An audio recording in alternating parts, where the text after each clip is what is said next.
Okay, so this is kind of our second week in a row dealing with feminism around the world in a way. Last week with Mulad, and this week with Wadjda, which was a film that I found absolutely charming and endearing and just kind of fell in love with. It was a really cute movie. Yes, and so it dealt with it's in Saudi Arabia, dealing with a young girl. I think they said she's about 10 to 11-ish, Yeah. and she just really wants a bicycle, but girls aren't allowed to ride bicycles, and so it's just kind of her dealing with not necessarily not allowed.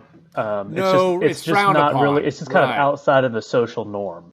And that actually deals with a lot of the things. As we're going to talk about Saudi Arabia at large and its treatment of women, that's kind of what the whole thing is. A lot of it's maybe even less about the law and more about the social norms. But we'll get to the movie first and get to that. But yeah, that's a good point. A lot of it's just, it's not that you're not allowed, it's just that it's not considered okay. So like, she doesn't get in trouble. Right. It's just whenever she talks about wanting to ride the bike or buy the bike, everyone just kind of laughs at her, or not laugh. Well, they do kind of laugh at her, but they just kind of think, who they are, what a weird little kid. Right. Her friends think she's either kidding or it's kind of a silly thought. Her mom gets a little more upset, but then the teacher. And we're kind of cutting ahead there. Yeah. But so honestly, it comes down to the performances are just so strong that everything works. So the little girl is just kind of captivating. She just has good screen presence and this smirk. And that's the biggest thing I got from this movie, and again, this movie highlights something I've felt for a long time of just how important it is to watch movies and read books from other cultures. And this just had that in spades and really highlighted that. And the note I wrote down was that in looking at these different societies, it seems like sometime, even if the big things are different, it's the little things that are the same, which is kind of the opposite. I was going to say the same thing, that this is a good movie to illustrate that kind of, you can focus on the differences, and a lot of times that's what people focus on when they're talking about other cultures and other societies, people from other countries. But there's so much in this movie that is like universal to the human experience. Yes, like her relationship to her mom, her, messing around with her friends, being this like precocious kind of almost a rebel at school. Like that stuff that anyone has experienced. But, this story just happens to be told in Saudi Arabia. And there are obviously aspects of the story that are unique to Saudi culture. But a lot of the broad brushstrokes of the story are universal. Right. So I think it just goes to show that we have a lot more in common than I think people realize or at least think about. Exactly, because they focus on the difference, or the media and politicians and everybody focuses on the differences. But how she acts with her mom at home and no one else is around, exactly the same. Yep. How the kids tease each other at school, exactly the same. And it's just kind of just fascinating to see that on screen. And yeah, so the differences obviously do come into play with how women are treated, but the art at all-girls school is fascinating to see that overlap, where things are like, oh, it's exactly the same with her mom at home, and then, but then they go outside, and mom has to put on the whole full abaya to be completely covered, right? Because that's the social norm. But then at home, their home is Western. It's like their dad's playing video games, like Call of Duty or something at one point. Yeah, and another one of the examples of this that you see is when, so like at the school, you see the girls will like tease each other, and like they make like little giggly jokes when the teacher's talking about, them getting their period or whatever. But then in like the next scene, they're like teasing this girl because she just got married and she's like 11 years old. Right. And they're like teasing her because she just got married to a 20-year-old guy. Right. Which, so it's like, that's so bizarre here and there. It's just normal enough that they're teasing her like you would tease anybody about getting a new boyfriend. That's like, you got a new husband. Haha. Right. Yeah. But it's just the norm over there. But yeah, what I love about Wadjda is just she has this ornery smirk the whole time, and she's sarcastic and rambunctious and a bit of a tomboy, and it's just a neat performance and just a charming character that, again, does not feel like something you would think of from a girl in Saudi Arabia. She almost feels like a Mark Twain character in a lot of ways, with how just kind of ornery she is. So yeah, so the whole plot is she sees this bike and she wants this bike, and she's trying to make money. She's selling bracelets she makes at home to girls at school. She's actually even like scamming money off of the girl that wants to meet the teenage girl that wants to meet the teenage boy. And so like she has Wadjda smuggle the pass that somehow allows him to pick her up, and she basically gets money off of both ends of them. Like tells the guy, "Oh, she said you'd give me some money," but like, she already gave you the money anyway. And just so she's kind of lying there, just kind of always scamming money that way. But yeah, and then so ultimately they advertise that there's going to be a contest at school to learn the Quran for like a payday that would basically pay for the bike. So if she wins this Quran recitation, memorization kind of competition at school. Well, and it's even like she almost is like investing in her own success, because she's saving up all this money, and she gets like, because the bike costs, it was 800, right? 800 of whatever their currency was, right? Yes, 800 Saudi riyal. And so she saving up, and she gets to like 125 or something. And then she finds out that the cash prize for the contest is 1,000 riyal. So she takes her 125 and spends, well, I think it was about 80. It was 80, but she tells the shopkeeper, "What about 62?" And he sells it to her. But it's like a PlayStation game that teaches you about the Quran. Right. So she spends some of her money to like get this PlayStation game to learn the Quran better, so she can win the competition. And just how frustrated she is at first, and that's the thing too. It's like, remember, other countries are like our country as far as there's different levels of devotion to religion. So it's like she's not particularly devout at all. She really doesn't know much about the Quran. Of course, they also kind of focus on how it is a tricky text to get through, especially for kids with the way things are worded and stuff. And it is kind of a tough read. But yeah, she's trying to do this video game. It's just getting like so frustrated because she doesn't know anything yet. I think she like kind of throws the controller in frustration at one point. Yeah. But she just kind of she's stubborn. She's not she's just so adorable in the sense that she's so non-conforming, even within the standard non-conforming. Because a lot of the girls are wearing Western clothes under their Muslim attire, and all of them are wearing black shoes though. But then Wadjda's got like these Converse sneakers, and even when the teacher says you need to wear black shoes like the other girls, they sure are taking a Sharpie to them. That reminded me of Sing Street. Yes. with the shoes. With the brown it was like shoes. The exact same thing. Yeah.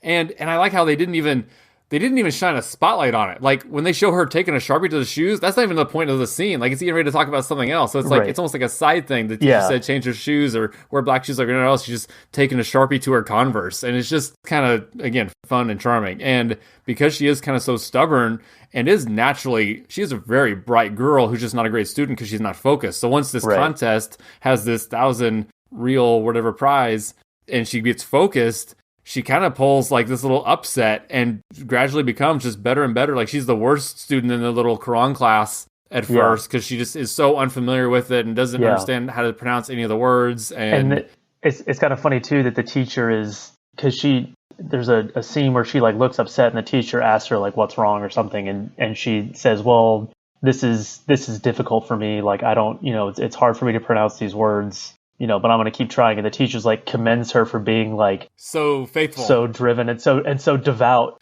When in reality, she's only doing it to get a bicycle. Right.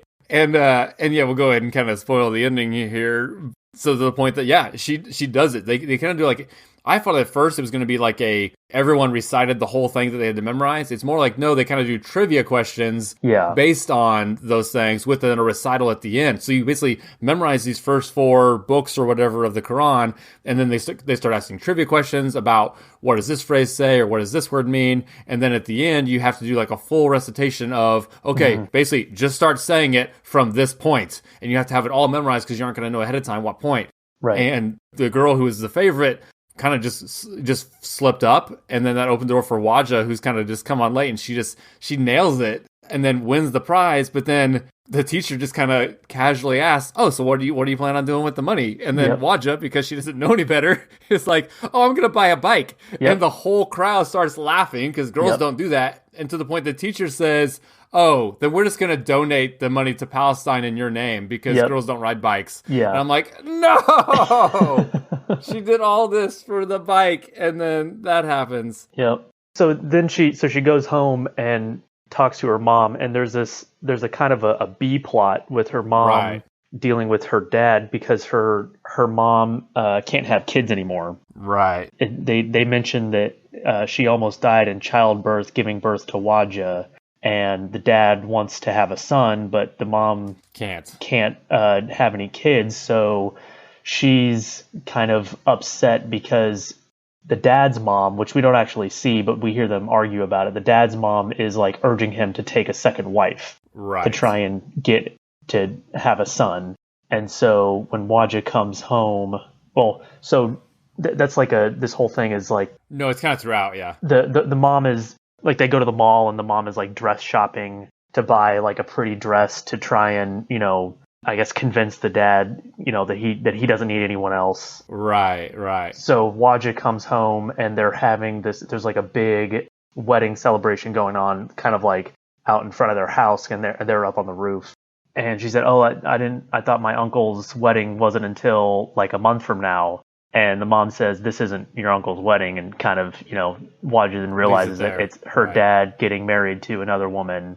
So Wadjda says, "Well, just, go buy that dress and win him back." And then the mom says, "Well, it's too late now, and also I spent the money." And then she turns the light in the garage on, and the bike is in there, and then they hug, and she tells the mom tells Wadjda, "You're all that I have now." And man, that was No, I don't know. I was like, oh, it did it. It's like, yep. I teared up. You got me.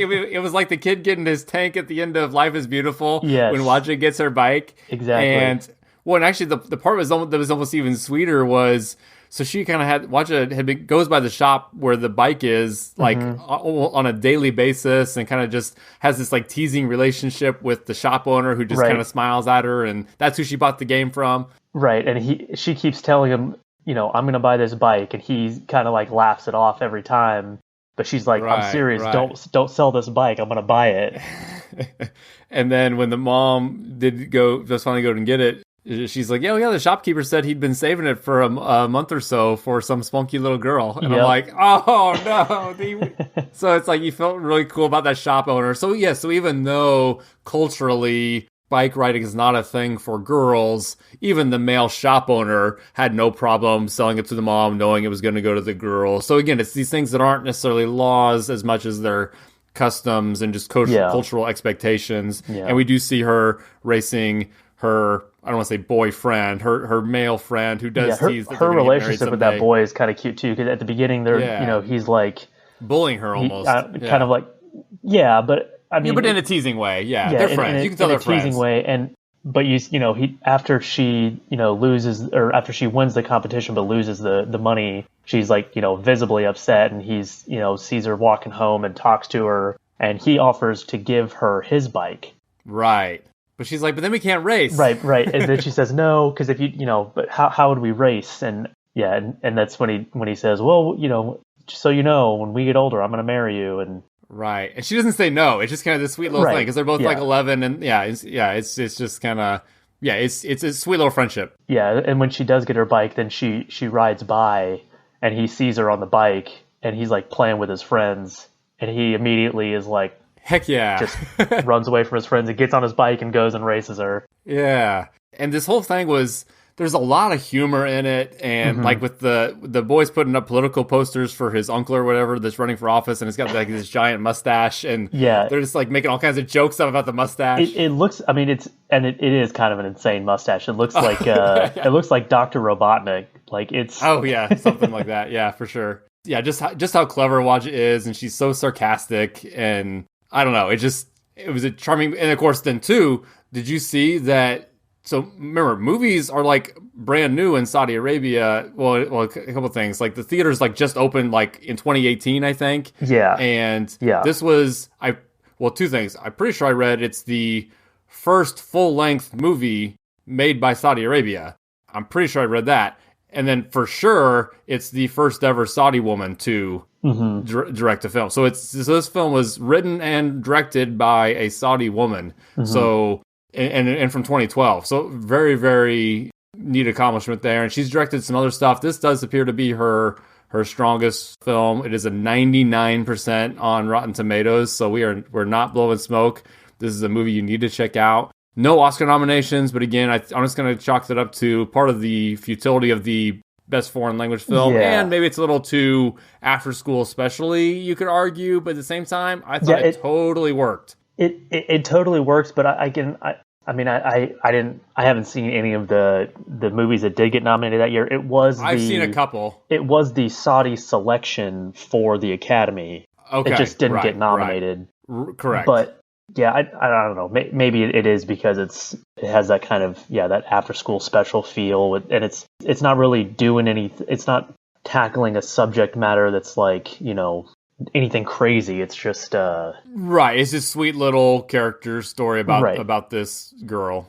So more one, and that was a pretty good one. I think about a lady dealing with Alzheimer's. I forget. I might be getting some movies confused there, but Kon-Tiki got nominated that year. It's better than Kon-Tiki. For sure. Okay. Yeah. And I haven't seen the other three, but I was like, I knew there was one that was actually already on our list that beat it out for a nomination, that I think this was far more deserving than Kon-Tiki for that nomination. But yeah, great movie. You need to check it out. And then I wanted to segue into talking just a little bit more about Saudi Arabia. Obviously, we've been in this part of the world before with Lawrence of Arabia, and even going back to something with like The Messenger. It was set in what is now Saudi Arabia with all of his battles in Mecca and Medina and all that kind of stuff.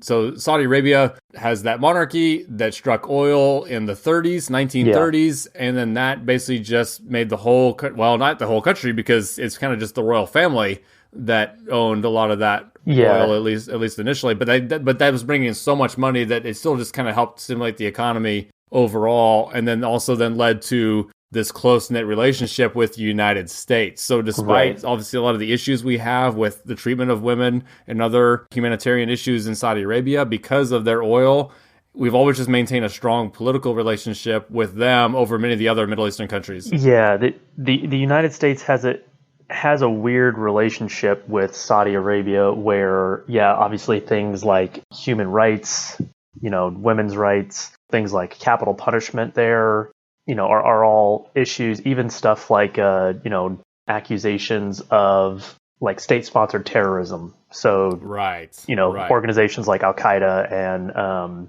ISIS, like for instance, on 9/11, like 15 of the 19 hijackers and Osama bin Laden are all Saudi. Now, that's not necessarily to say that means that Saudi Arabia was sponsoring them, but that it's just stuff like that kind of strains that relationship between the United States and Saudi Arabia a little bit. However, that being said, the United States does sell a lot of weapons and military equipment and provide a lot of military assistance to Saudi Arabia, and it's because they're the biggest producers of oil. Yeah, I forget the numbers, but yeah, basically when they struck oil, I think it was 1938, virtually overnight, we realized, we being the world, realized that Saudi Arabia had half of all the oil in the world was just like buried under Saudi Arabia. It was just as a ridiculous amount of petroleum, a couple decades into cars being a thing and planes being a thing. And now you realize they're just sitting on the world's largest reserve of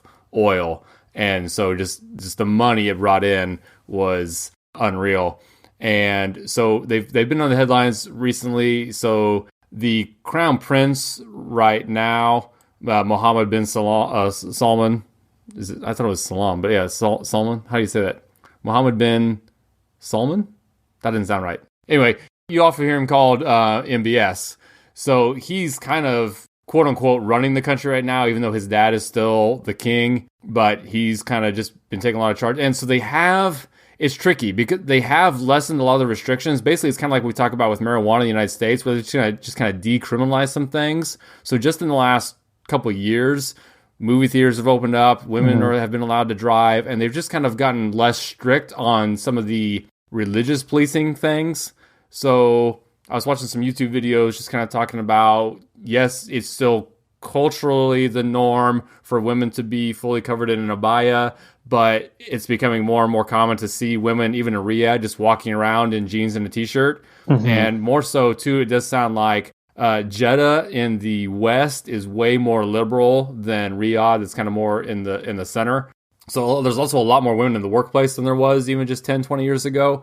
And I was watching a YouTube video about female entrepreneurs in Saudi Arabia, and there's women-owned businesses, and yes, they're still kind of mostly covered, but they're getting a little more autonomy. Jeddah specifically, this guy had a YouTube channel where he's just sitting down at a cafe outdoor with 3 Saudi women just kind of chatting. And what's also fascinating is, and I noticed this before with it's actually the King of Jordan, but just the education over there is actually very, very high. And if you are of means in the Arab world, in Saudi Arabia, Jordan, wherever, there's a great chance that you speak English without an accent. So not just that they speak fluent English, that they have no accent. That's something that's kind of interesting about that. About educated people from countries like that, from Jordan, from Saudi Arabia. They'll a lot of them will speak English like with a British accent. They'll be right. Oxford or Cambridge educated. True. And that's kind of what I guess I meant by no accent. But yeah, it's right. It's flawless English. Yes. Like, it's interesting and kind of unexpected. I remember that when I saw the King of Jordan on a talk show at one point, and I was like, is he a native English speaker? Like, it's that good. Because he probably has been speaking English virtually since birth, which makes sense. But then at the same time, when they had that journalist was killed that wrote for the Washington Post or whichever newspaper, he was working in the United States as a journalist, goes over, I think he was in Turkey when he was killed, and it's, 99% certain that MBS was responsible for making sure he got deleted for criticizing the Saudis. So they're open in some ways, but there's still kind of this restrictive thing. And actually, the other video I was watching was this Saudi girl who had been working and living in London for a long time. She was coming back to visit and was kind of making a YouTube video about life in Saudi Arabia and how some of these restrictions have been lifted.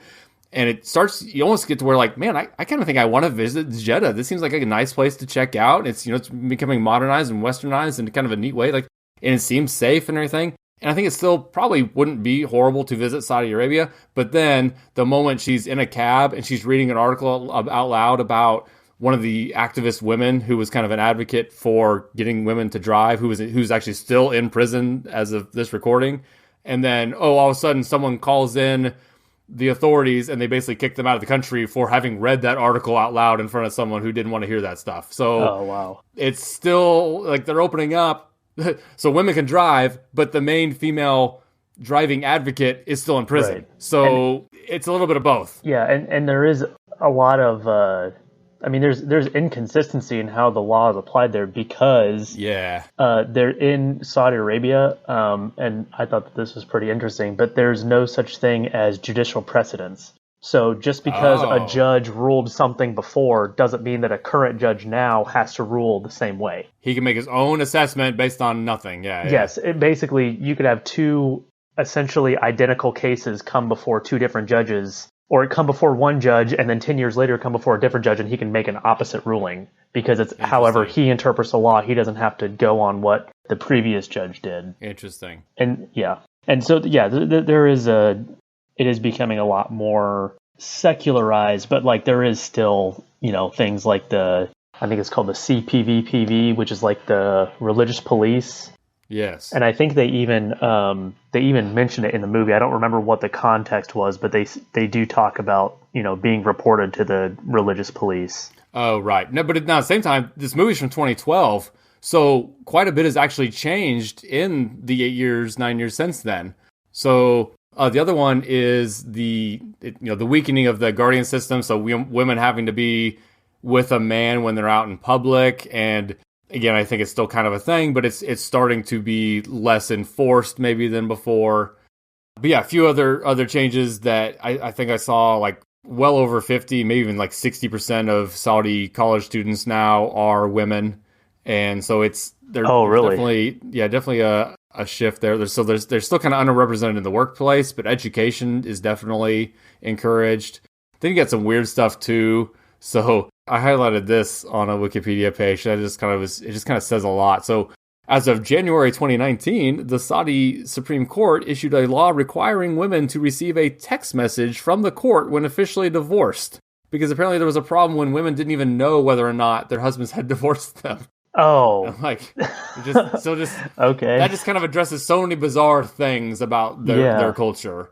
But again, I just think it's important for Western audiences to realize that these are just normal people from different cultures, but that if they were your neighbors, you would get along with fine. And so another book I read, it's probably been 10 years ago now, but reading Lolita in Tehran. So obviously that's set in Iran, but it's similar in the sense that the general population, as separate from the ruling body, the government or whatever, they dig this stuff. I mean, Wadjda's making mixtapes and turning up her radio with a bunch of Western music. And then in reading Lolita in Tehran, it's exactly that. It's about a women's book club in Iran. And it just kind of was an eye-opener to me that, they're wearing their full hijabs and everything out on the street, but then underneath they're wearing, acid wash jeans, they got their nails painted, and they're talking about Western literature. And it's all just kind of like what the state allows versus who the people actually are. Do you watch Hot Ones interviews on YouTube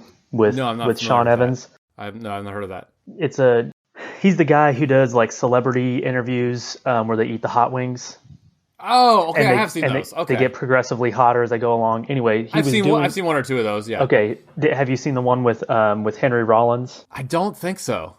Okay, so I've only seen a couple. In the one with Henry Rollins, one of the things that he asks him is they're talking about like places that he's been, and I don't remember exactly what the question was, but it's like, what was the most eye-opening place or like your favorite trip that you've been on? He says Tehran, and obviously we're talking about Saudi Arabia in this episode, but this kind of goes with what you were talking about reading Lolita in Tehran. Is he talked about how he went to Tehran and just interacting with normal people there, and obviously he's like big muscly white guy with a bunch of tattoos, so people come up and talk to him like, who are you, what are you doing here? He's like, I'm Henry Rollins, I've always wanted to come to Tehran, so I'm here. And just talking to him about like and they people would say stuff to him like, please don't come and kill us Americans. And he would say, they talk about things they have in common. And he would ask them stuff like, what about your government? And they would say, well, what about your government? And, exactly. And so people are people. Right. And so it was kind of eye-opening to him, that kind of that relationship, I guess, where, people are people. And a lot of times from the other side of the world, we view a certain country or a certain culture by like the people who are controlling it and, how we stereotype them versus, people, then they do the same thing to us. Correct. And it's when you actually meet people from other cultures, you do kind of realize you have a lot more common ground than you would have previously thought. And a lot of times more in common than not in common. Right. Like the people in Saudi Arabia, in Iran, are watching Game of Thrones and talking about it. Like there's this American culture is just pervasive throughout the world. And yes, some regimes try to silence it maybe and be a little more traditional, but the actual people on the ground eat that stuff up just like we do, have the same conversations we do about, did you see last night's episode, or have you seen that new movie, or have you heard that new song? Like, it's worldwide, and I don't know, I think it's a reminder we constantly need, and I wish more people were kind of just more, I guess, open-minded to other cultures not being as different as you think when it comes down to what matters. That's not to say that it's not okay to criticize bad ideas. No, right. Like, obviously, if, there are things that other countries and other cultures do and support that are objectively bad and wrong. But just because there are certain people that do bad things inside of a culture doesn't mean that everyone in that culture agrees with it, or that everyone in that culture is all bad and wrong. Right. It's all complicated. There's shades of gray, and just the power of tradition, which we see that in our own country too, where it's like, oh, why is this done that way? I don't know. We've just always done it that way. And maybe someone from the outside looking in, or again, say like if Hindus, consider cows more sacred than we do, they just think it's absolutely obscene that we're eating hamburgers. But they also understand that we can be good people and have a conversation with them. We just do this thing that they find repulsive or unacceptable. But it's complicated, but there's a lot of interesting, good people out there that we should try to have good relationships with. So I think that's probably a good way to sum up this episode on Saudi Arabia with a little dash of Iran for you. So Next week, we will be dealing with an American story, but one that will kind of represent the internet age that we are currently living in and will be for the foreseeable future with 2010's The Social Network.